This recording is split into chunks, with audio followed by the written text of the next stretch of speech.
Il se passe plein de choses côté technologie cette semaine, on en parle dans ce 74e épisode des Technos.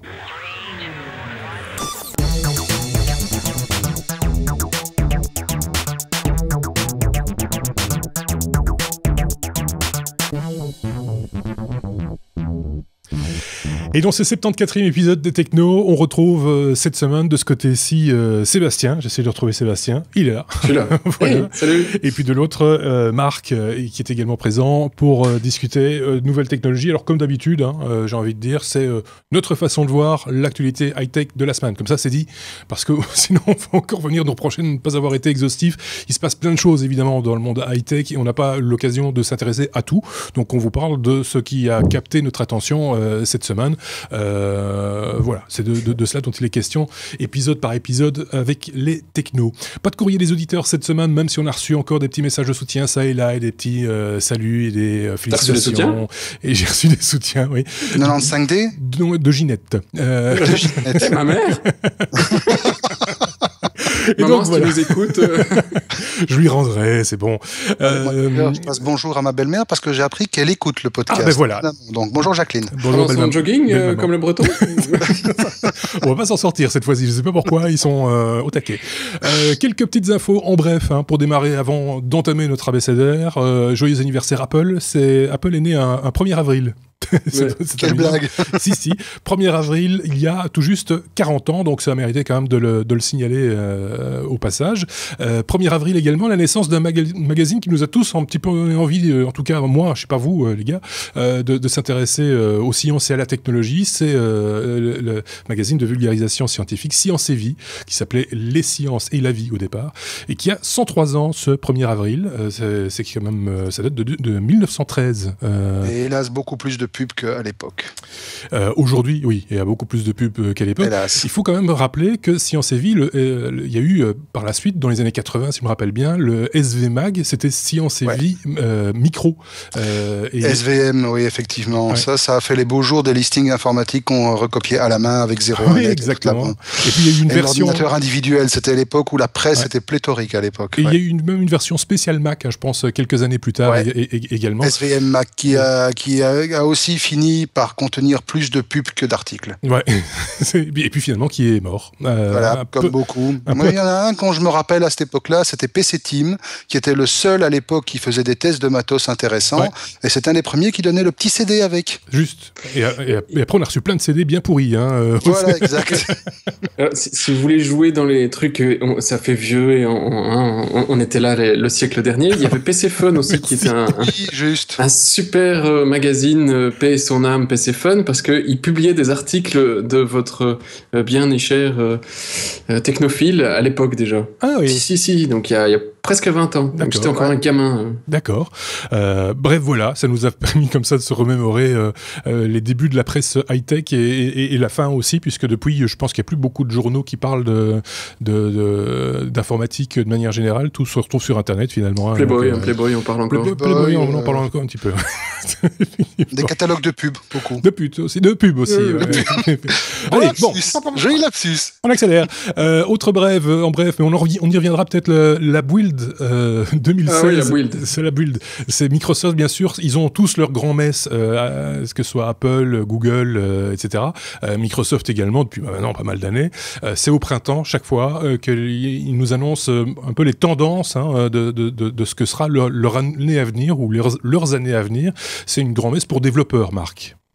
Marc ou Seb. Non, Seb plutôt. Plutôt Seb. Ouais, c'est la grande messe de Pâques. Voilà. Et les petits œufs cette année chez Microsoft, c'est Windows 10 pour l'été. Oui, vous l'avez déjà, Windows 10. Oui, mais une petite mise à jour, on en reparlera, celui-là. Parce qu'il y a des trucs qui sont vraiment très sympas, qui va peut-être même me faire passer à Windows 10. Ça, ce serait fort quand même. Incroyable. Des bots dans Skype. Voilà, donc c'est pas qu'il pleut, mais là, on va pouvoir faire des bots, des robots. Des robots, oui. Voilà, des robots qui vont pouvoir papoter et répondre à vous, mais grâce à Cortana, tout le bazar. On n'a pas encore tous les détails, mais alors qu'ils ont coupé toutes leurs API de Skype il n'y a pas si longtemps que ça encore pour tous les développeurs tiers, on va revenir à faire de l'automatisation. Donc ça va peut-être un peu plus s'ouvrir qu'avant. D'ailleurs, oui, il y a un framework qui est disponible déjà sur GitHub. Je vais jeter un œil après l'enregistrement. Et puis HoloLens qui arrive commercialement pour les développeurs, mais c'est 3000 boules, il faut habiter au Canada, aux États-Unis. Ce qu'on a vérifié juste avant l'enregistrement, je n'habite toujours pas au Canada ni aux États-Unis. Donc c'est pas possible. Et grosso modo, c'est plus ou moins tout, mais c'est déjà pas mal. C'est déjà pas mal, et on reviendra bien entendu sur ces informations s'il y a lieu. Enfin, déjà dans ce numéro-ci. Il y en a eu. On y reviendra et on en reparlera bien entendu dans ce numéro-ci et dans les numéros prochains s'il y a des développements futurs, puisqu'on a parlé de ces fameuses lunettes. Manifestement là c'est allez-y les développeurs, commencez à développer. En gros c'est ça l'idée. Et payer 3000 boules. Et voilà. Aussi. On peut juste dire encore un petit mot avant d'entamer notre abécédaire de l'annonce. On avait déjà touché un petit mot il y a 2 semaines de le modèle d'entrée de gamme, on va l'appeler comme ça, le bon marché chez Tesla, le modèle 3 qui s'en vient, qui devrait être mis à disposition de la clientèle à 5h30. C'est quoi cette histoire Alors non, il ne sera pas mis à disposition de la clientèle à 5h30, il sera annoncé à 5h30, donc 8h30 Pacific Time côté US, où on va présenter le modèle. Alors les précommandes seront ouvertes à partir de ce moment-là, mais le modèle n'est pas attendu en Europe, en tout cas avant fin 2018. Ça laisse le temps. Maintenant, bon, d'après ce que j'ai compris, si c'est le système habituel, un simple acompte de 1000 € suffit à bloquer la bête. Très rapidement, on refait un peu la synthèse des rumeurs qu'on a entendues sur ce nouveau modèle. On aura la confirmation de tout ça demain matin. Donc, premièrement, on sera un modèle, comme tu dis, d'entrée de gamme, mais entrée de gamme à la sauce Tesla, c'est-à-dire qu'on tape sur du 35 000 $. Je ne sais pas encore ce que la conversion va donner par rapport dollar-euro. Maintenant, à savoir qu'il y aura 2 versions. Il y aura la version vraiment de base à 35 000 $. Il y aura une version transmission intégrale qui est déjà prévue, elle à 55-60 000 $. Au niveau taille, elle sera un peu plus petite que elle devrait être un peu plus petite que la modèle S. Elle devrait toujours garder la même philosophie avec le grand écran tactile. La grande inconnue, ça sera l'autonomie, mais on parle d'une autonomie de 300 à 450 km. Voilà. Pour la suite, rendez-vous dans le prochain numéro où on décryptera un peu tout ça en fonction des annonces qui auront été faites. Effectivement, on y reviendra. Et on reviendra peut-être aussi sur les annonces des autres fabricants, les autres constructeurs, puisqu'apparemment BMW gardait un modèle sous le coude pour contrer la sortie du modèle 3. Ouais, donc, mais c'est un modèle hybride, hein, c'est pas un modèle full électrique. Ok, on pourra revenir aussi sur ces modèles-là, parce que ça fait partie du paysage. Voilà, ça c'était vraiment quelques petites infos qu'on voulait vous donner en bref, un petit peu à la place du courrier des auditeurs. N'hésitez pas à nous écrire et à nous poser éventuellement des questions, nous faire des remarques, etc. On en tiendra compte et on essaiera d'en parler au début du prochain numéro, par exemple. On peut entamer ici notre abécédaire classique, on va dire, avec la lettre A forcément, et non pas Apple, mais Amazon. Marc, puisque Amazon voudrait instituer le paiement par selfie. Là, t'es mal barré. C'est vraiment c'est une info pour toi, ça. Ouais, effectivement, le selfie qui est dans le monde entier décrié comme étant une des catastrophes majeures et dont je rappelle quand même que l'Inde a instauré des no selfie zones pour sauver des vies, parce qu'il y a plus de gens qui meurent en faisant un selfie que de gens qui se font bouffer par des requins, par exemple. C'est idiot, mais ça donne un peu une idée. Non, donc Amazon voudrait instaurer le paiement par selfie. Alors concrètement, c'est quoi? Plutôt que de devoir pousser les gens à mettre leur empreinte digitale sur un Touch ID ou sur un téléphone compatible, ou de devoir rentrer un mot de passe, ou de devoir accepter un SMS, enfin toutes les méthodologies qui existent aujourd'hui pour confirmer un achat sur Amazon, on prendrait une photo avec une application iDouane qui ferait de la reconnaissance biométrique, et c'est comme ça qu'on ferait le paiement. Donc en fait, le selfie n'est qu'un prétexte pour procéder à une nouvelle forme d'authentification. À voir maintenant si le degré de sécurité sera suffisamment important que pour garantir un achat totalement sécurisé de son côté. Il faut savoir qu'Amazon a déposé plusieurs demandes de brevets dans ce sens. Voilà. Est-ce que ça va inclure d'autres moyens, style tu te prends en photo, tu as un SMS qui te demande de confirmer? Je sais pas. Mais en tout cas, c'est un truc à suivre. Il faut savoir qu'Amazon n'est pas le seul à avoir eu cette idée. Alibaba, le gros concurrent chinois d'Amazon, a mis un système de paiement en test actuellement qui s'appelle le Smile to Pay depuis mars 2015. Même système, on se prend en photo, on fait un beau sourire et clac, c'est payé. Ouais. Mais c'est de la reconnaissance faciale tout bonnement. C'est de la reconnaissance biométrique de base. Voilà, c'est ça. Mais ça peut avoir son efficacité. Oui, voilà. Seb. C'est quand même bizarre de pouvoir payer avec un facial. Oui. Mais bon, moi je dis ça... Voilà. Oui. Ça, c'était la remarque pour le what the fuck, plutôt. C'était, voilà. Oui, c'est ça. C'est tombé. Si vous n'avez pas compris, c'est pas grave. Vous n'êtes pas assez grave. C'est pas grave. Je confirme. C'est pas grave. Allez, on reste à la lettre A, mais on passe cette fois à Apple pour parler d'un petit retour d'expérience. Un peu foireux.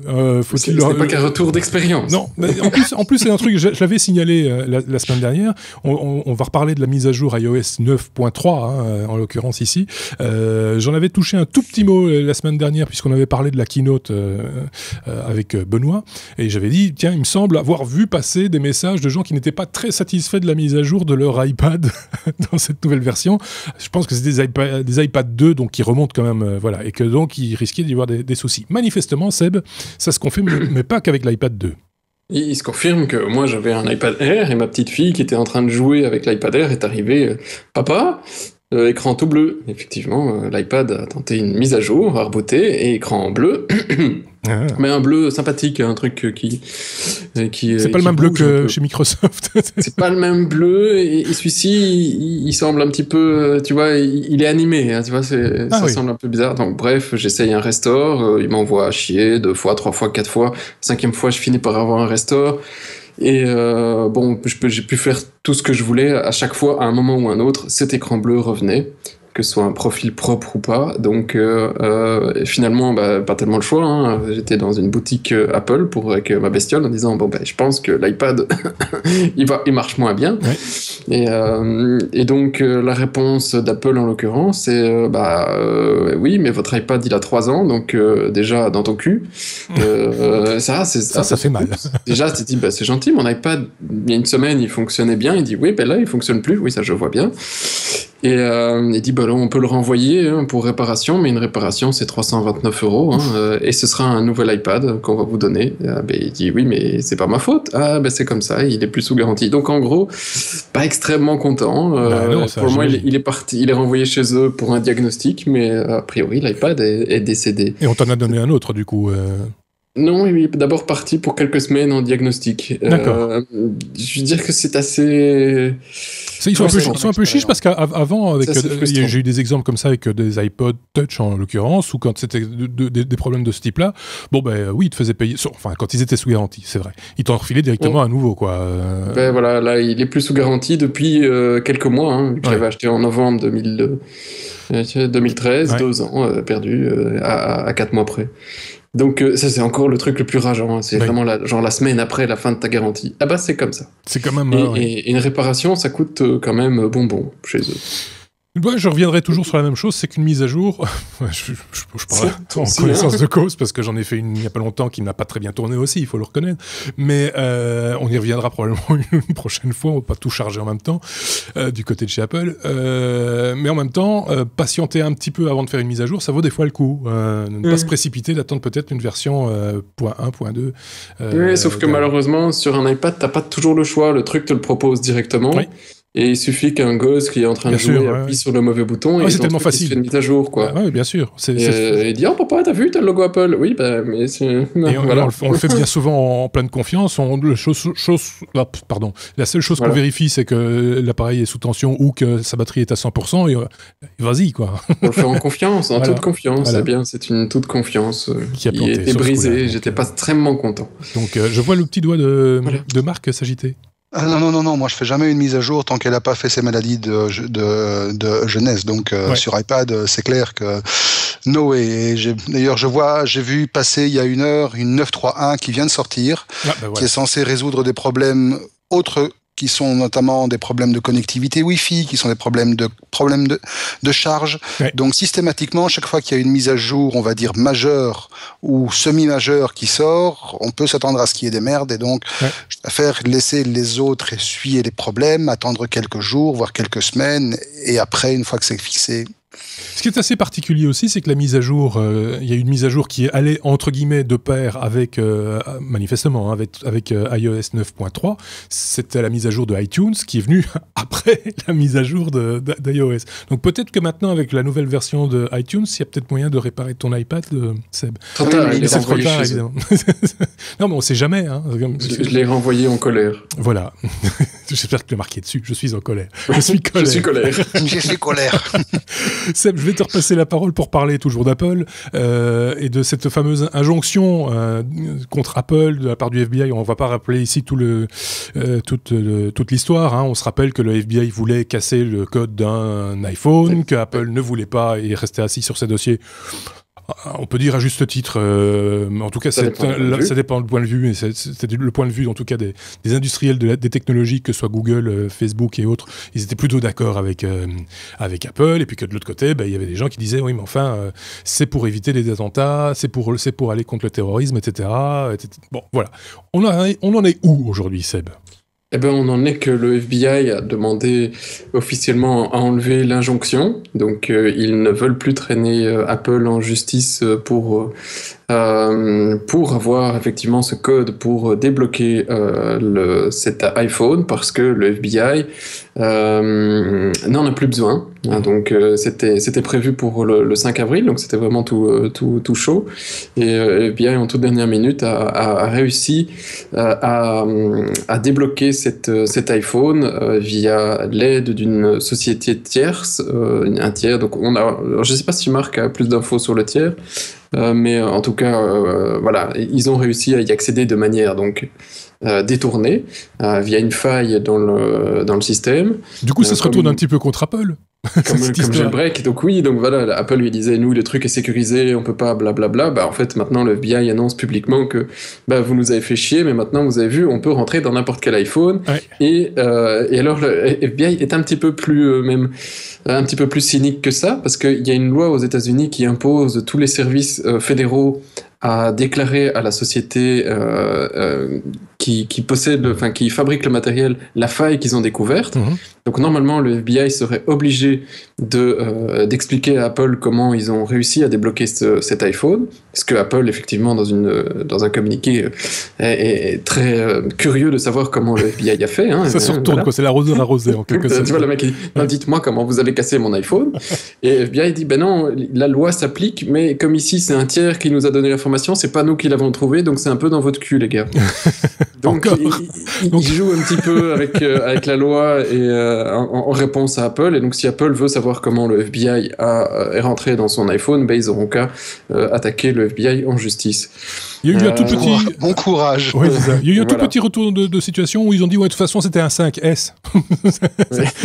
C'est plus comme ça maintenant, tout a changé. Donc bien sûr. Voilà. Mais donc, voilà. C'est assez drôle. C'est particulier comme retournement de situation en tout cas. C'est clair. Mais, bon, il y a 10 ans, ça se serait passé en dehors du web et personne n'aurait rien entendu. Oui, bien sûr. Maintenant, ça se passe extrêmement publiquement, mais c'est des trucs qui se sont probablement déjà passés très souvent par le passé. C'est amusant de le voir publiquement comme ça, étalé. Si ça se trouve, c'est peut-être même Apple qui leur a refilé la solution et essaye de se dédouaner d'une manière ou d'une autre. Ou à mon avis, j'ai pas vu, mais à mon avis, c'est un petit chinois.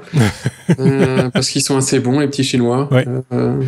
Alors, j'ai vu passer des rumeurs comme quoi George Holtz serait derrière, mais bon, ce ne sont que des rappelons qui est George Holtz, juste le petit génie qui a jailbreaké le premier iPhone, toute une série après, jailbreaké la PlayStation, cassé la protection de la Wii U, et qui pour $2000 a construit une voiture qui conduit toute seule avec des trucs open source. Voilà. D'accord. Donc, voilà. C'est un petit génie. C'est ça, quoi. C'est un bricoleur de génie, quoi. Un bricoleur de génie, non, c'est un génie tout court, le mec. Voilà. Ok. Je ne vais pas te contredire. Mais voilà, ce ne sont que des rumeurs, donc on ne sait pas. On ne sait pas. Ou pas, voilà. On sait pas. En tout cas, c'est un cas d'école, pour le coup. A, toujours, la lettre A. A comme... Autocuiseur. Qu'est-ce qu'ils m'ont encore trouvé ?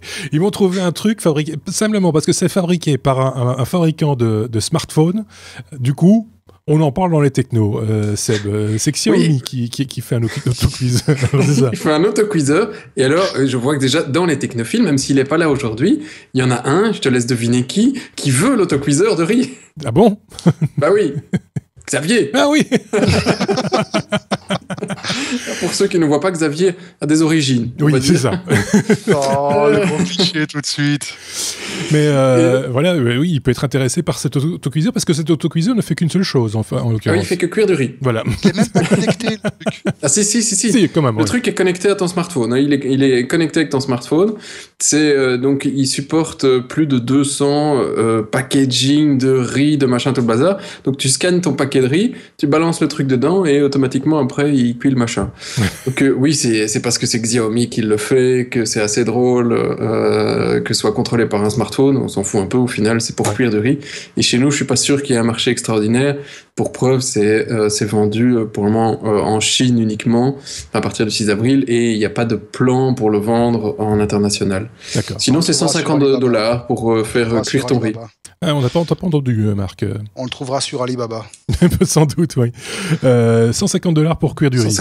Oui, $150. Ben, apparemment, il mange beaucoup de riz. Bah oui, mais enfin Qu'est-ce que tu veux que je te dise, moi? Ouais, il y a du riz cuit aussi. Oui. Ça va pas être aussi bon parce que t'imagines, ici, il y a le type de cuisson, le temps de cuisson, machin, etc. Donc, c'est pour une 200. Oui, ça a l'air d'être assez compliqué de cuire du riz.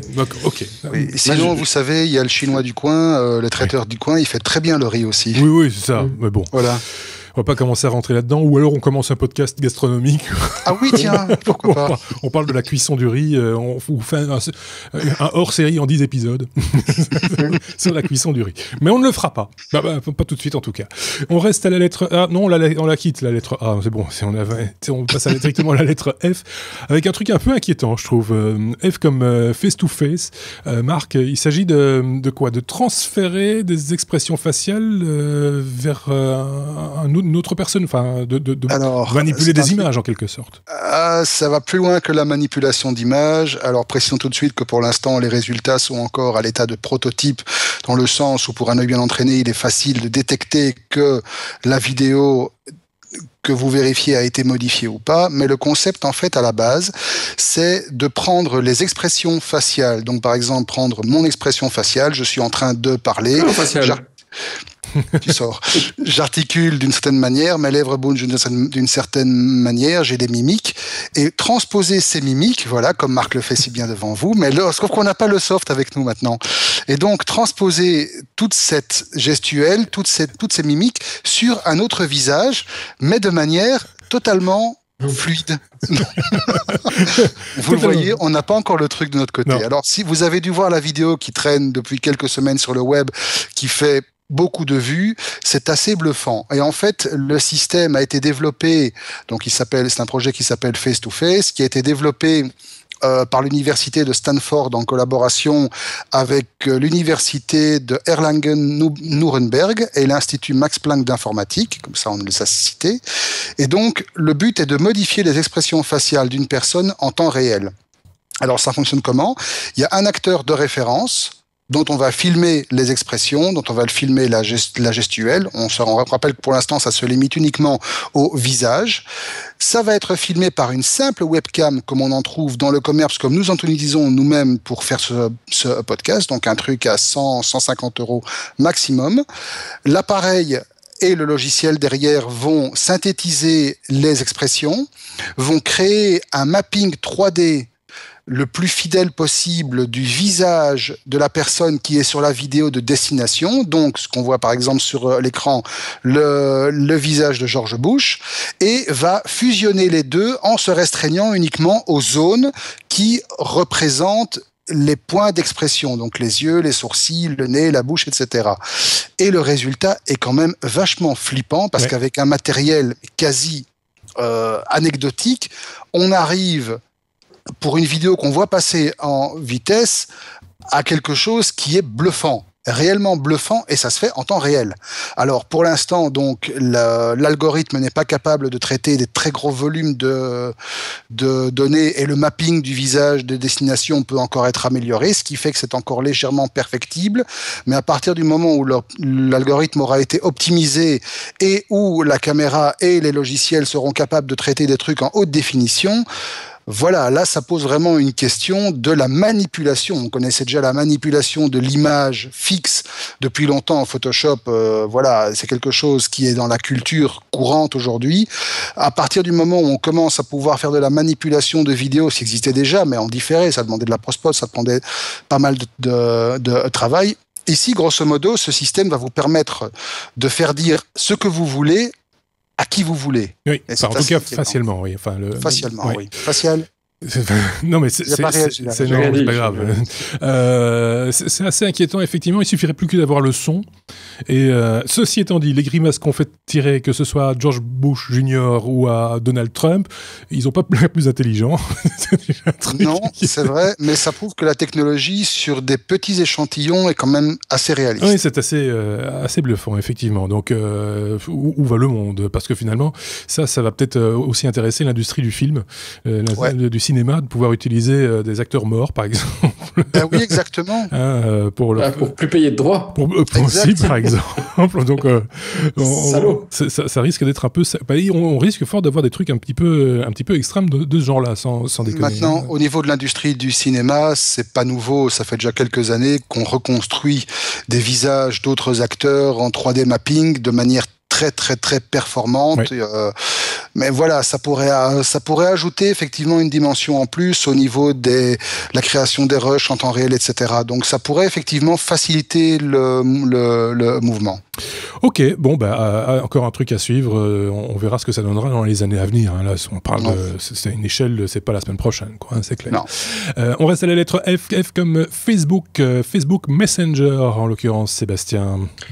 Oui, alors c'est une rumeur de future fonctionnalité sur Messenger, d'une mise à jour qui devrait arriver sur nos petits téléphones pour donc l'application de conversation de Facebook, qui est en train de se distancier un petit peu du simple fait d'être une application de communication, comme la plupart des applications maintenant. Ils font un peu la guerre des fonctionnalités. Et alors, il y a deux fonctionnalités qui devaient arriver en conséquence. Alors, il y en a une qui serait au niveau de la confidentialité des discussions. C'est-à-dire que vous pourriez discuter avec amis, famille ou plutôt, maîtresse, et que cette discussion ne se répercute pas sur vos autres téléphones. Parce qu'évidemment, autres devices connectés, hein, si vous aviez un iPad que vous n'avez pas mis à jour et que vous avez votre téléphone, eh bien, pendant que votre iPad est dans le salon avec votre femme, la discussion avec votre maîtresse ne va pas faire ding, ding, ding, ding, ding de l'autre côté. Voilà, ça c'est ce qu'on pense. C'est pas encore totalement sûr de ce qui pourrait être cette fonctionnalité, mais on pense que c'est ça, et ou du cryptage de la communication, mais je suis pas certain que ce soit vraiment ce que Facebook est dans ses cartons, quoique ça pourrait être intéressant aussi. Et alors la deuxième fonctionnalité, ce serait de pouvoir faire du paiement, donc du paiement au travers de Messenger, pour pouvoir échanger éventuellement de l'argent avec amis, famille, ou votre maîtresse, mais que votre femme ne doit pas le savoir. Donc voilà, pourquoi du paiement? C'est vrai que c'est un peu étrange, ça vient pas directement dans le... Enfin, moi, ça me viendrait pas à l'esprit d'avoir directement du paiement dans Messenger, mais je tends à supposer qu'ils ont quelque chose derrière la tête pour ce genre de fonctionnalité. Déjà qu'il y a les sociétés qui débarquaient pour faire du suivi post-achat en e-commerce pour le tracking et compagnie, donc il y a déjà pas mal de développement en cours de ce côté-là. Le paiement peut être quelque chose d'intéressant, mais...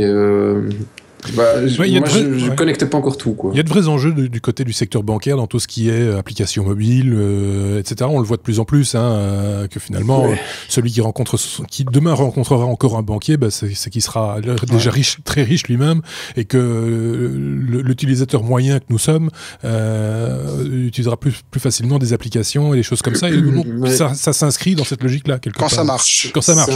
C'est vraiment tout un autre débat là. On oui, faire mais c'est par extension sur le paiement, parce qu'effectivement on a déjà pas mal analysé ce qui se faisait sur le marché. C'est pas si évident le paiement au niveau mobile aujourd'hui. Ça l'est peut-être un peu plus facile en France, parce qu'ils ont un marché qui est historiquement plus équipé de smartphones que nous en Belgique, Mais nous, on reste encore assez sous-équipés et sous-connectés. Donc, la plupart des smartphones ne sont pas connectés en data, donc ça sert pas à grand-chose. Ce qui est assez rigolo, parce qu'on avait quand même, à une époque, j'ai même oublié le nom, c'est dire comme c'est loin, un moyen de paiement qui était un système de paiement rapide par carte, hein, mais qui restait un... Proton. Proton, oui, c'est ça, qui était unique au monde, me semble-t-il. Qui existe maintenant dans d'autres pays, hein, mais qui est mort chez nous. Et qui a vécu chez nous, et je pense même que le système Proton était porté dans l'armée américaine pour payer la solde des militaires. Ils ont utilisé un système similaire au système Proton. Donc, quelque part, d'un point de vue purement philosophique, les choses s'installaient. C'est ça que je voulais où je voulais en venir, et que là, il y a tout un travail à refaire quelque part. Et ça s'installait. Ça s'installait, et pourtant, en plus, c'était avec un acteur qui était majoritaire et c'était installé facilement sur toutes les cartes, etc. Et ce système n'a pas convaincu sur la durée, pourtant. Oui, c'est ça. C'est assez fou, Marc. Ouais, moi je voulais juste faire un petit retour sur Messenger en lui-même, parce qu'effectivement on assiste à une convergence de services vers cette plateforme. On voit vraiment que l'ambition de Facebook est d'en faire le hub de votre vie quotidienne, avec le paiement, avec le secret chat, c'est qu'un truc anecdotique, mais il y a quand même un truc relativement important que j'ai vu passer aujourd'hui, que j'ai retrouvé pendant que vous discutiez, c'est KLM, qui est quand même une des grosses compagnies américaines au niveau transport, non pas américaine, enfin une des grosses compagnies de transport aérien, voilà, qui vient d'annoncer que Facebook Messenger pourrait être utilisé comme carte d'embarquement. D'accord. Donc en fait, ils ont développé un service en intégration avec Facebook où votre carte d'embarquement, votre horaire de vol, votre planning de vol est poussé vers Messenger avec les QR codes, avec tout ce qu'il faut. Vous n'avez qu'à sortir, ouvrir Messenger et voilà. Et c'est un truc qui est aussi en train de devenir réalité avec d'autres choses. On parle de plus en plus d'une intégration, en tout cas sur iOS, entre Passbook, l'ancien Passbook, donc le iOS Wallet, et Messenger pour que les informations puissent être croisées de l'un à l'autre. D'accord. Mais là, en fait, là, Marc, ils utilisent la fonctionnalité dont on avait déjà parlé, que je venais de rappeler, ce qui est le fait d'ouvrir Messenger à des sociétés privées. Et en fait, ça fonctionne juste comme un simple chat, sauf qu'au lieu d'envoyer un simple texte, eh ben, les mecs, ils peuvent t'envoyer un message riche, une photo, un QR code ou que sais-je. Et là, mais je vois toujours pas, moi, là-dessus, au niveau le paiement, où ça intervient et où ça a un intérêt. Mais on le verra quand ce sera disponible.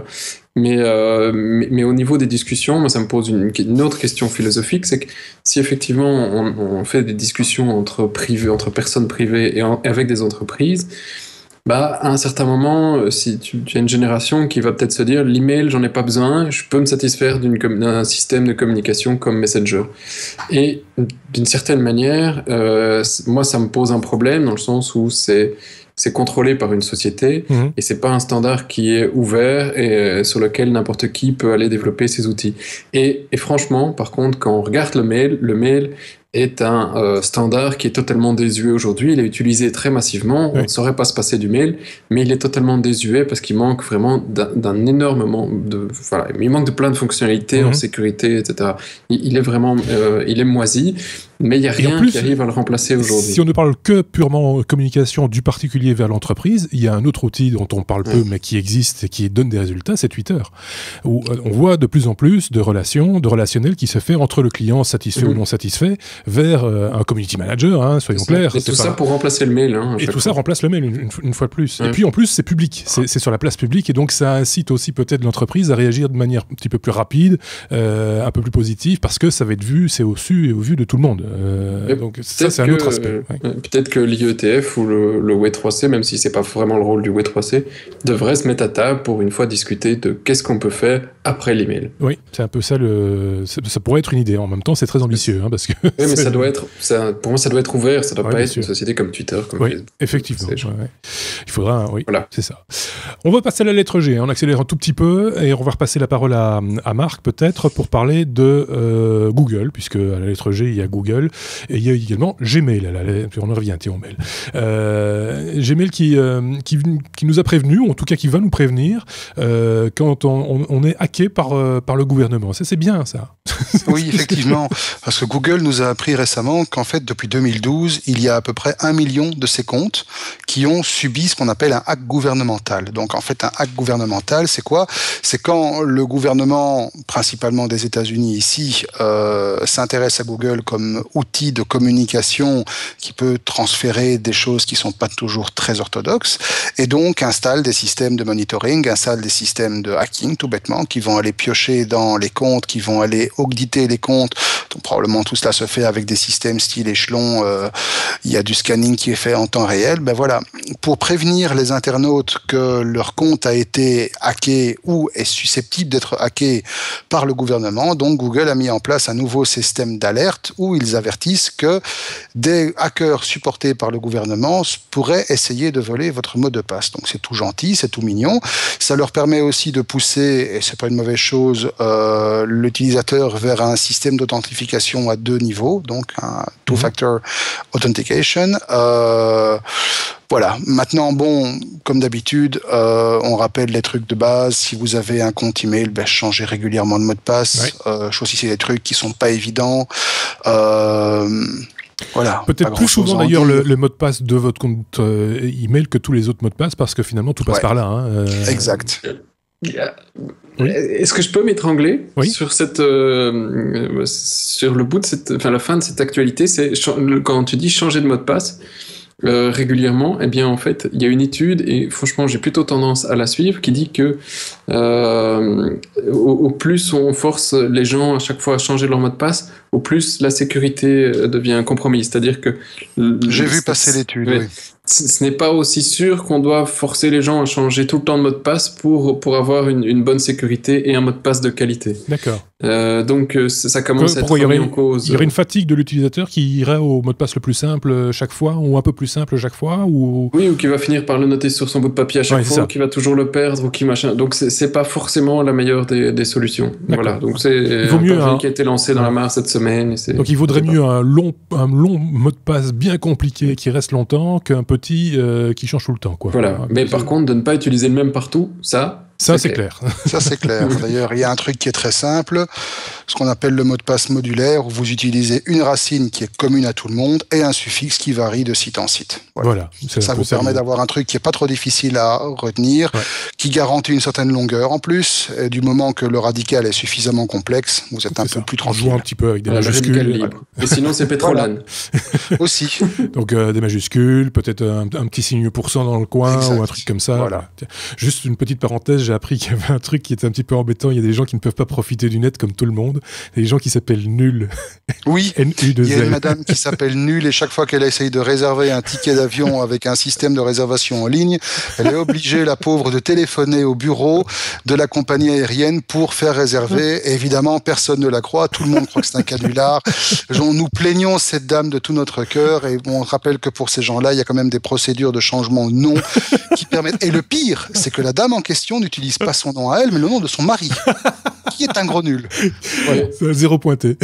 Et avec un peu de chance, la semaine prochaine, tu vas avoir un mec qui s'appellera Droptable. Par exemple. Oui, sauf que ça, c'est peut-être moins évident pour la... Mais Nul, bon, c'est quand même un Monsieur truc... Table, prénom Drop.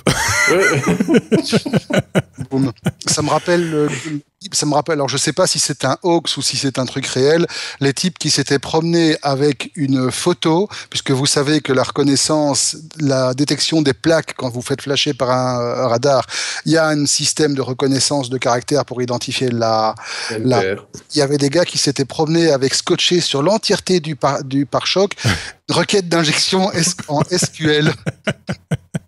Effectivement, j'avais vu ça aussi. Si ça a marché ou pas. Ouais, non, c'est ça. Je pense que c'était plus pour la blague qu'autre chose, mais c'était une jolie blague, en tout cas. Une blague de geek, en fait, hein, il faut le dire. Voilà. On reste chez toi, Marc, pour parler encore de Google et d'une bonne nouvelle qui est tombée cette semaine pour ceux qui font un peu de photographie et qui ont bien tripoté un petit peu les images, les photos, etc. Non, les images, juste les images. C'est bon, là, exactement, il s'énerve. Oui, en plus, c'est une suite de logiciels qui était payante à l'origine.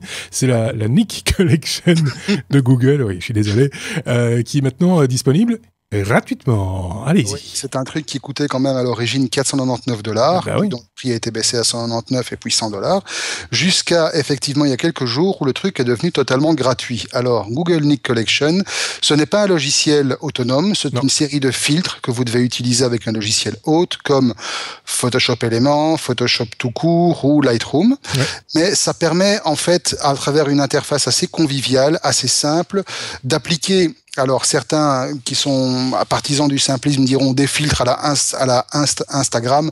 Non, c'est beaucoup plus fine-tune que ça. Ouais. Ça vous permet effectivement de retravailler vos photos en appliquant des effets, mais en prenant compte une chier de paramètres qui vont vraiment vous permettre d'arriver à des résultats extrêmement précis.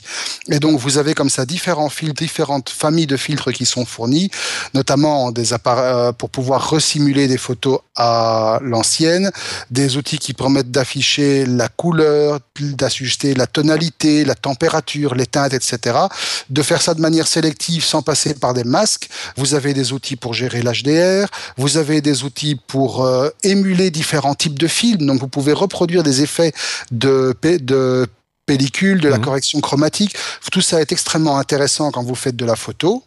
Et on vous le rappelle, c'est gratuit, totalement. Vous cherchez simplement Google Nik Collection. On vous mettra le lien dans les liens. Allez-y, joyeusement. Moi, j'ai téléchargé. Ça marche très, très bien. Ça prend de la place, hein. C'est un peu... Ça prend de la place. Ça prend quelques centaines de mégas, mais ça vaut la peine. Je crois que c'est 400-500 mégas à peu près d'installation. Mais ça existe pour PC, pour Mac et pour Linux aussi, si je ne dis pas de bêtises. Je ne sais pas. Je l'ai vu passer pour Windows et pour Mac OS.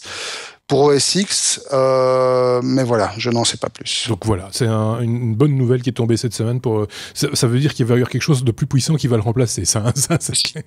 Mais en attendant, voilà, c'est un outil sympathique qui ne devient pas libre, pour le coup, mais qui est gratuit. Qui n'est pas libre, mais disons que pour toute personne qui fait de la photo alors c'est clair, c'est pas un outil professionnel, mais toute personne qui fait de la photo en amateur saura certainement en profiter. Amateur même averti, je serais tenté de dire. On continue, toujours de la lettre G, toujours chez Google, parce qu'il fallait bien que Google apporte une réponse à Facebook Direct ainsi qu'à Periscope, ces moyens de communication, de vidéos live via les réseaux sociaux, et ça s'appelle YouTube Connect. Voilà, exactement. Et donc, Google va bientôt rentrer dans ce marché de la vidéo en direct avec une application qui va s'appeler YouTube Connect, qui sera disponible sur iOS et sur Android. Voilà. On n'en sait pas beaucoup plus pour l'instant. Elle est prévue pour le mois de mai. Elle sera également équipée d'un système de chat pour que la personne qui diffuse son flux en temps réel puisse répondre à des questions. On pourra également taguer les flux diffusés par thème. Grosso modo, on va se retrouver avec un système qui sera très voisin de ce qui existe avec Periscope, avec Facebook Direct. C'était simplement le but l'idée pour Google de ne pas rester sur le carreau sur un segment qui est probablement appelé à se développer. Et on le voit d'ailleurs, Facebook, d'ailleurs c'est pas Facebook Direct, on s'est trompé, c'est Facebook Live, oui, c'est ça, qui diffuse avec ce système un talk show quotidien en partenariat avec NBC. Donc voilà, ça prouve que le truc est en train de prendre une certaine ampleur. C'est un intérêt en tout cas, manifestement. On l'a vu lors des derniers attentats ici à Bruxelles. Periscope a également montré son intérêt, un intérêt particulier qui est celui de pouvoir envoyer des informations en temps réel d'un point donné. Donc voilà, c'est des choses qu'on voit régulièrement. Non, c'est sympa comme initiative. Voilà. Effectivement, YouTube fait déjà du streaming vidéo. Je réponds d'avance à la question qu'on pourrait nous poser. Le streaming, c'est possible, et le live, c'est possible déjà chez YouTube depuis un bout de temps. Ici, on parle bien d'une application qui va permettre de mettre ce streaming live en œuvre de manière très très facile, juste en cliquant sur un bouton, en gros. C'est un peu ça l'idée aussi. Et en moyen mobile. On passe à la lettre M, si vous le voulez bien. M comme Microsoft. Et là, c'est Seb qui prend son pied depuis un jour ou deux, depuis qu'il y a des annonces de ce côté-là. C'est que c'est le retour de la ligne de commande, Seb. Et c'est pas n'importe quelle ligne de commande. Non. C'est la ligne de commande. C'est la ligne de commande. La ligne de commande. Pour tous ceux qui utilisent Windows et Linux, alors j'en fais partie, tout est programmé sous Linux, et pourtant je travaille, mon environnement est sous, mon desktop est sous Windows, voilà, parce que avec ça à l'époque j'aimais bien, et bref, et on change pas ses petites habitudes. Et puis, il y a des trucs qui manquent toujours aux deux environnements. Et donc, soit tu peux aller sous Linux et commencer à avoir un Wine et pour faire fonctionner quelques applications sous Windows, mais il faut dire que c'est pas toujours évident. Si tu veux faire fonctionner un Office, par exemple, sur un Linux, ça fonctionne net plus ou moins, on va dire. Mais l'initiative est là, et elle est louable, et c'est déjà pas mal. Mais l'inverse, tu te casses un peu les dents. Il y a des outils qui sont recompilés. Il y a plein d'outils en ligne de commande que tu peux utiliser en tant que développeur ou même utilisateur, des diffs, machin. Tout ça a été compilé pour Windows. C'est plus ou moins suivi. Il y a aussi la possibilité d'avoir des trucs qui sont compilés avec Cygwin. Donc il y a des librairies qui sont compilées, qui te permettent... Donc il y a beaucoup de trucs qui existent déjà du libre et de Linux qui sont importés sur Windows, mais ça reste toujours pas du Linux qui fonctionne. Eh bien ici, Microsoft a décidé de faire un partenariat avec Canonical. Alors Canonical, ça ne dit pas forcément quelque chose comme ça, mais c'est les gars qui sont derrière Ubuntu. Oui.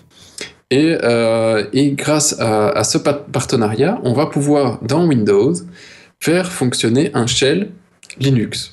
Tu vas dire, ouais, ok, un shell Linux avec une machine virtuelle, un machin, ouais, ok, on peut le faire, quoi. Hein. Tu peux faire un Linux dans un VMware ou un truc comme ça.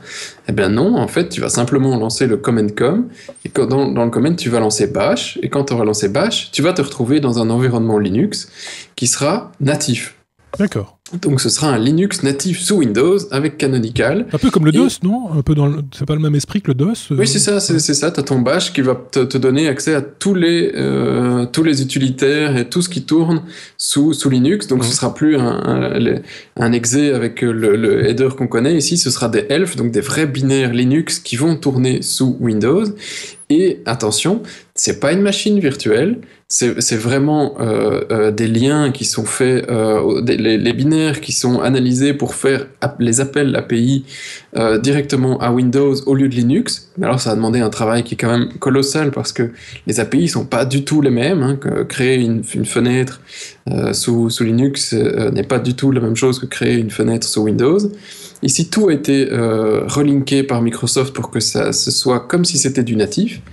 Et donc, on va pouvoir faire fonctionner du vrai Linux sur Windows. Moi, je trouve ça... c'est une... Moi, j'ai entendu...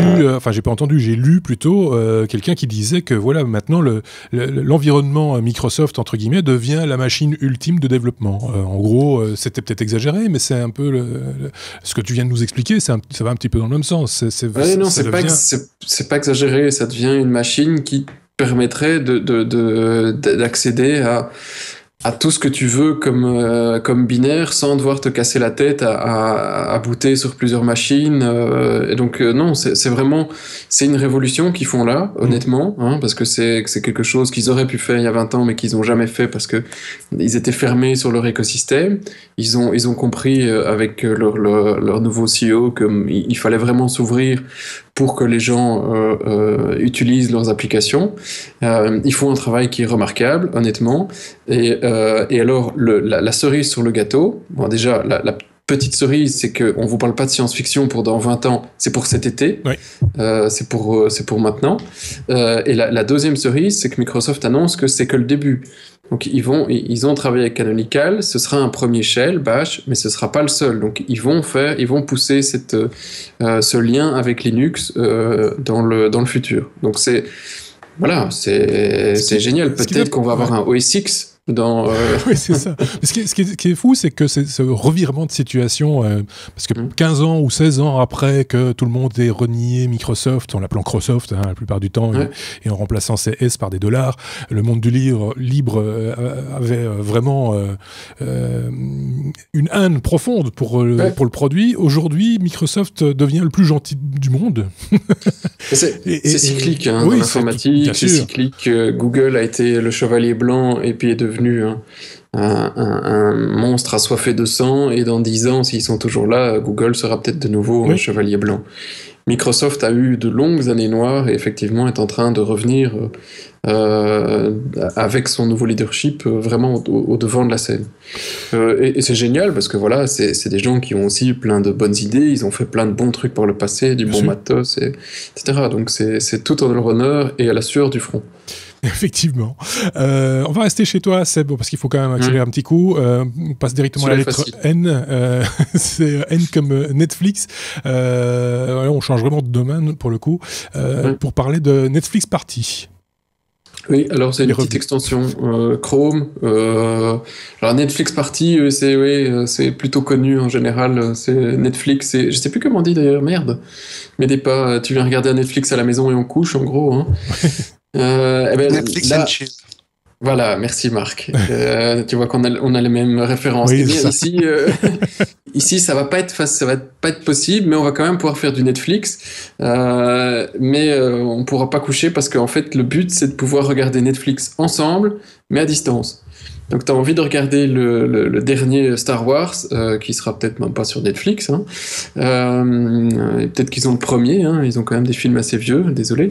Et donc, tu vas pouvoir regarder tu ouvres juste ton plugin sur Chrome, tu ouvres ta page, tu partages le lien, et puis tu vas pouvoir ouvrir ton film et commencer à regarder au même temps, au même moment, aux deux endroits, et pouvoir discuter en même temps. C'est pas génial, ça ? Bien. Ouais. On s'en fout. Non, voilà. Mais ceci dit, moi, quand je suis devant ma télé, j'ai pas envie de discuter. Enfin, quand je regarde un truc qui m'intéresse. Enfin, voilà. Oui, mais ça fait pas tout le monde, non. Non, d'accord. Chacun. Il y a des gens qui ont envie de regarder ça entre amis pour délirer. Il y a des films sympas. À quand, vu à la télé sur Netflix, comme ça on pourra discuter ensemble. Non, là, on fait référence à une émission de télévision qui passe sur. Oui, vue sur Netflix. Voilà, c'est qui s'appelle Vue à la TV et qui est en fait, c'est des gens qui sont filmés en train de regarder la télévision. Ici, c'est une expérience sociologique fascinante. C'est ça, exactement. Bah oui, pourquoi pas finalement. Moi, j'avais fait ça avec une webcam au-dessus d'un jeu vidéo, enfin de l'écran de la télévision, puisque c'était sur la télévision, et on se filmait quand on jouait aux jeux vidéo, genre jeux de course, etc. Et après, on se repassait la vidéo, non pas du jeu, mais de la tête qu'on faisait quand on y jouait. Et c'est peut être très drôle aussi. Ça. Les mimiques des gens quand ils jouent aux jeux vidéo sont des fois assez intéressantes. Donc voilà, pourquoi pas aussi. Mais là, on s'est vraiment égaré sur un chemin. On va vite revenir sur la lettre N. N comme je vais y arriver. Nintendo. Voilà. Avec l'accent, ça va mieux. Seb. La Wii U, c'est fini? Huawei. Wii U. C'est un truc que j'ai jamais réussi à prononcer non plus. Wii U. Oui, et donc, voilà, c'est fini. 2012-2016, ce sera assez court. La console n'a pas réussi non plus à faire une énorme place sur son marché. Et donc, apparemment, 2016 sera la dernière année pour la Wii U. C'est mal barré. Et voilà, il y a déjà des accessoires qui sont en train de disparaître. Nintendo ne produit plus tout à fait tout. Et la firme va se concentrer apparemment sur tout ce qui est développement de jeux mobiles. D'accord. Donc voilà, c'est un peu un revirement pour cette boîte, parce que a toujours été connu pour ses consoles. Maintenant, ce sera plutôt du jeu. Toujours eu un problème de positionnement avec cette console qui était... Pourtant, je trouvais l'idée géniale. Ouais. Oui, elle était sympa, franchement. On avait eu l'occasion de jouer avec. C'était vraiment mignon, effectivement. Donc voilà, fini. Ouais. Mais c'est fini. Mais malheureusement, ils sont arrivés un petit peu trop tard parce que tu peux avoir ce genre de fonctionnement avec des tablettes, tu vois. Mm-hmm. Tu pourrais avoir ça avec une tablette pendant que tu es en train de jouer sur une Xbox. Voilà, il y a 5 ans, c'était pas possible. Mais maintenant, bon, voilà. Ça arrive un peu tard aussi. C'est trop tard. Ouais. Allez, on passe à la lettre S comme Snapchat, Marc, pour parler de Snapchat qui rachète une boîte qui est connue. On a tous vu les petits dessins passer. Si, moi je connaissais Bitstrips. Ouais, bof, écoute, franchement, si, écoute, si tu le dis, puis pas de souci.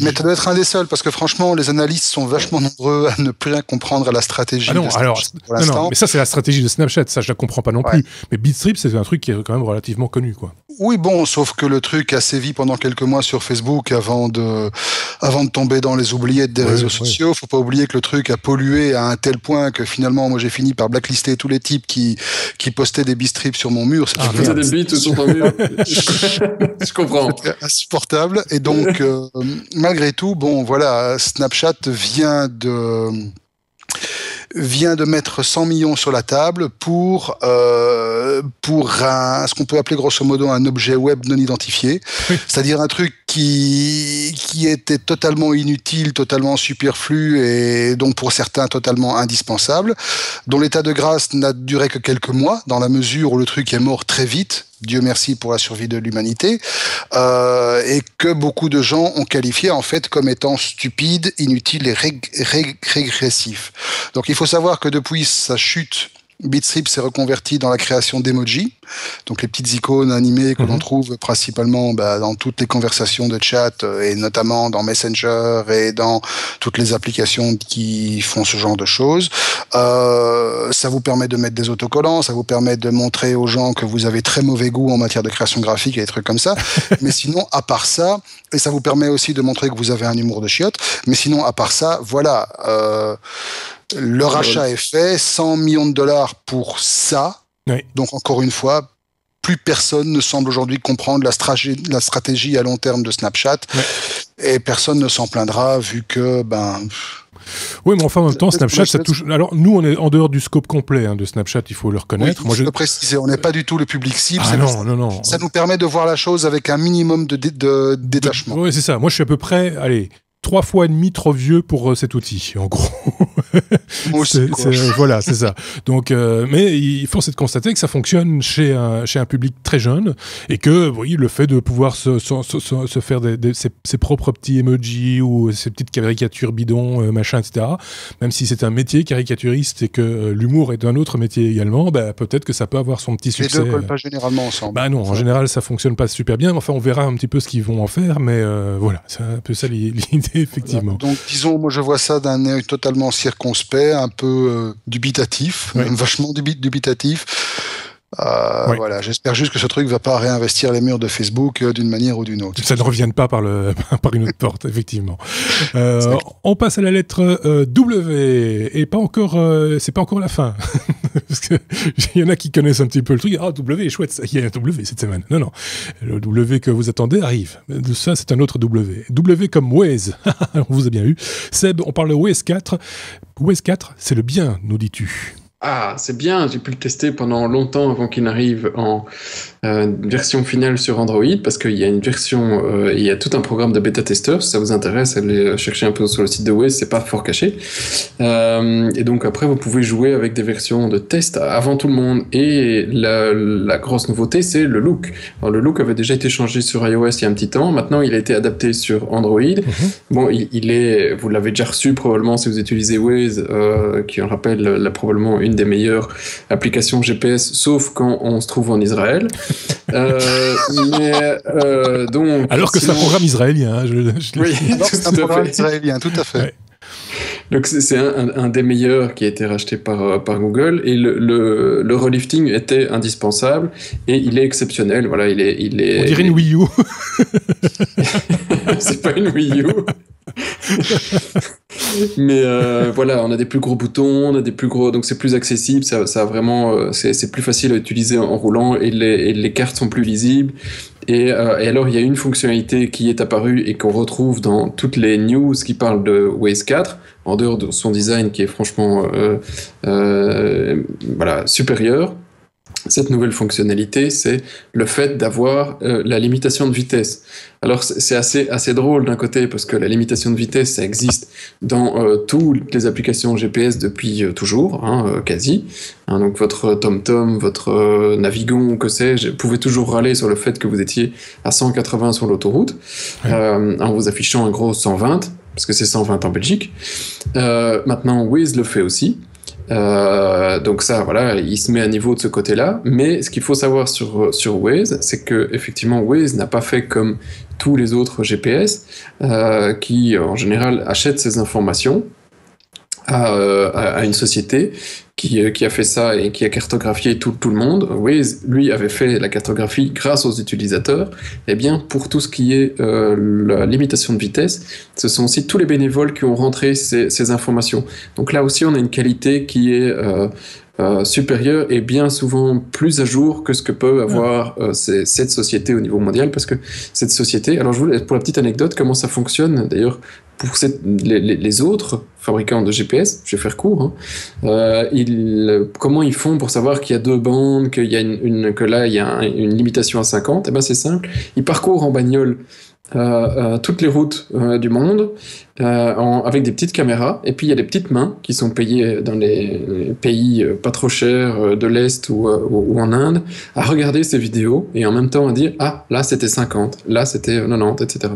Donc c'est vraiment un travail de fourmi qui a été ici fait par tous les bénévoles de Waze, et franchement je l'utilise depuis déjà un certain temps en bêta, et les zones 30, les zones 50 dans mon bled, tout est noté, tout est bien référencé, donc franchement pas mal. Les quartiers à Bruxelles où, à mon avis, les petites mains doivent se poser des questions sur la manière dont les panneaux sont installés, ou les viaducs démolis, des trucs comme ça.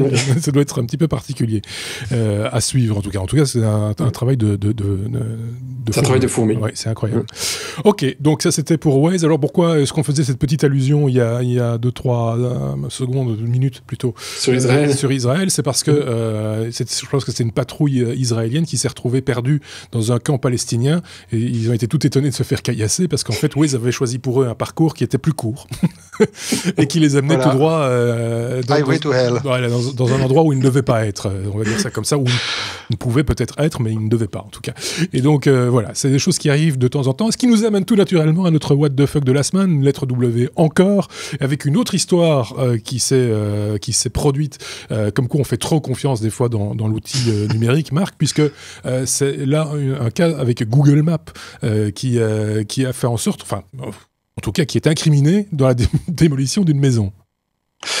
Oui, c'est un truc assez hallucinant. Ça rappelle pour nos auditeurs et nos spectateurs belges une autre histoire qui s'était passée il y a quelques mois. On vous a remis le lien parce qu'on n'a pas résisté, c'était aussi trop beau. C'est dans lestechno.be pour voilà. Le lien. Ouais. Aux États-Unis, donc effectivement, des ouvriers se sont trompés d'adresse et ont démoli la mauvaise maison et accusent Google Maps. En fait, ce qui s'est passé, c'est que l'entrepreneur devait démolir une maison, une adresse donnée, c'était quelque part au Texas, et il n'a pas suivi le conseil qui était donné par sa feuille de route.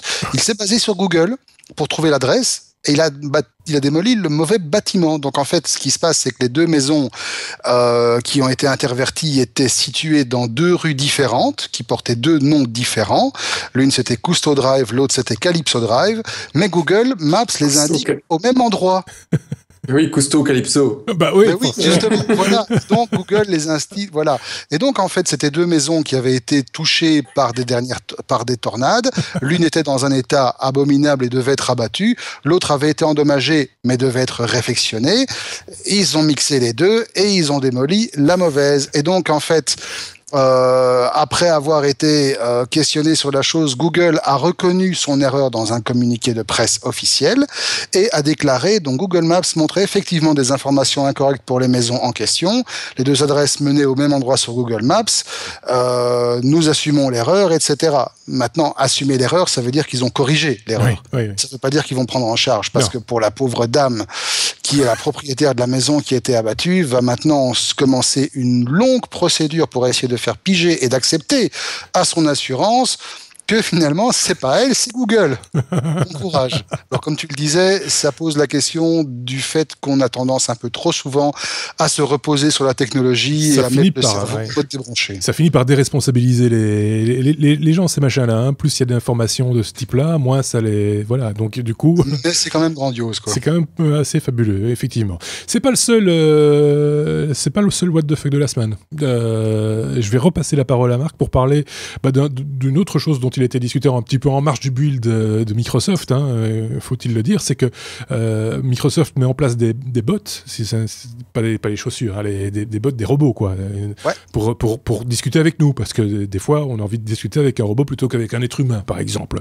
Pourquoi pas, parce que des fois, les êtres humains nous déçoivent, par exemple. Par contre, ici, on n'a pas été déçus du voyage, hein, Marc? Non, ça, c'est le moins qu'on puisse dire. Effectivement, Microsoft a mis en place, la semaine passée, un bot Twitter qui s'appelle Tay. T-A-Y. Ouais. Et le bot était une Maintenant, tu te tailles.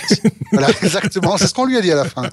Donc, c'est une intelligence artificielle capable d'interagir en langage naturel avec des êtres humains et de participer à des conversations élaborées sur les réseaux sociaux via Twitter, Snapchat, Kik, GroupMe, Skype, etc. Et donc, en fait, le profiling du bot était prévu pour reproduire le ressenti et l'interaction qu'on peut attendre d'un Américain adolescent entre 18 et 24 ans. Mmh. Alors, le truc a été extraordinaire dans le sens où, bon, il faut prévenir tout de suite que derrière, c'est instauré un véritable complot. Oui. Entre guillemets, dont le but a été de tester les limites du bot. Mais le bot était doté d'un système d'apprentissage extrêmement poussé.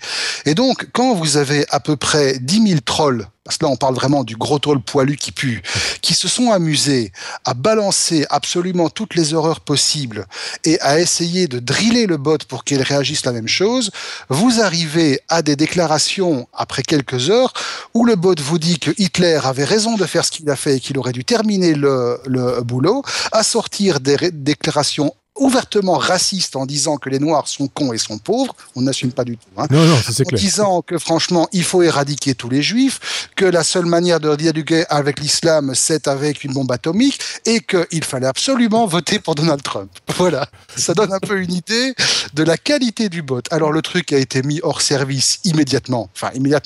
Il a eu le temps de sortir pas mal de bots, pas mal de tweets et de laisser quelques belles traces, et puis il est revenu. Il a été relancé hier, pendant 1 heure, pas plus, parce qu'il est de nouveau parti en vrille, totalement. Après 5 minutes, il a déclaré qu'il était en train de fumer un pétard devant un commissariat, le genre de truc qui alerte tout le monde. Il a commencé à insulter ses interlocuteurs en disant « Comment tu veux que je te réponde ? Tes standards sont beaucoup trop bas pour moi, espèce de sinistre connard. » Là, quand vous faites insulter par un bot, c'est quand même un plaisir rare. Et donc, le truc a été mis à l'avant. Il faut quand même dire que le truc a sorti 100 000 tweets en 8 heures d'existence. Donc, ouais. Entre la première et la deuxième session, le truc a balancé 100 000 tweets, dont à peu près 80% auraient au minimum soulevé un point Godwin. Oui, c'est ça. Oui, c'est un peu ça l'idée. Donc, l'expérience a été assez sympathique. Ouais. On espère juste qu'ils vont un peu plus contrôler leur bidule avant de leur relâcher. Pour commencer. Ce qui m'amène à une réflexion, c'est que s'il y a une once d'intelligence dans la tête d'un facho, c'est forcément une intelligence artificielle. Ça, c'était l'expérience de la semaine. Je pense qu'ils vont pas le refaire tout de suite. Hein. Mais c'était grandiose quand même. Quoi. Mais c'est il y a l'aspect amusant parce que c'est le petit jeu de tordre un peu la machine, de lui faire des choses qu'il n'a pas nécessairement envie de faire. Ici, ça partait vraiment sur un truc, voilà. Mais c'est bien la preuve, c'est les limites technologiques, elles sont là aussi. Et donc, il faut pas toujours tout laisser. Parce que si l'idée c'était de faire la démonstration, de dire tiens, on pourrait très bien imaginer qu'un bot puisse répondre à la place de telle ou telle entreprise, à la place des fameux community managers qui sont là un petit peu pour. Il va faire sa gueule. Ça va être. Il y a certains câbles opérateurs à Bruxelles qui pourraient tout à fait utiliser ce genre de bot. Je pense qu'ils le font déjà. En fait. Ils le font déjà, exactement. Nous ne donnerons pas de nom. Non, parce qu'on n'est pas comme ça. C'est parfait. Ils vont pouvoir mettre ça directement sur Skype. En fait, ça va vraiment être très intéressant. Et commenter également ce qu'on dit, puisque maintenant ils sont capables de sous-titrer dans les langues étrangères dans Skype. Il va pouvoir ajouter une petite couche d'information. C'est exceptionnel. Ça peut être assez comique, effectivement. Oui, tu voulais rajouter un tout, non ? Non, je veux juste dire qu'en dehors de ça, allez, si, je vais rajouter un truc, en dehors de la blague où ils se sont fait exploser, la prouesse technologique est quand même exceptionnelle. Hein. Oui. Honnêtement. Donc, il faut quand même le reconnaître. Même si elle raconte que des conneries, elle n'était pas encore mature que pour arriver sur Twitter, probablement. C'était une adolescente américaine de 16 à 18 ans, quoi. Voilà. Tout s'explique. Les fans de Donald Trump. Fans de Donald Trump. Putain, les paramètres de merde qu'elle s'échappait aussi. Ah, c'est clair, comme hérédité, on fait pire. Hein. Bon, allez, c'est ce qui conclut ici ce 74e épisode des Techno. On se retrouve très prochainement. Si vous avez des commentaires à faire, n'hésitez pas un seul instant. On s'en fera l'écho ici dans un prochain épisode. Et puis, n'hésitez pas également à commenter les hors-séries qu'on vous propose régulièrement. Je sais plus très bien où on en est. On en a quelques-uns d'avance. Donc là, on vient de faire le logiciel libre. Il va y avoir autre chose. Je sais pas encore très bien quoi dans les jours qui viennent. Profitez-en. Passez de bonnes vacances si vous êtes en vacances. Et à très bientôt. Merci Marc. Merci Seb. À très bientôt. Salut. Au revoir. Salut. Ciao, ciao.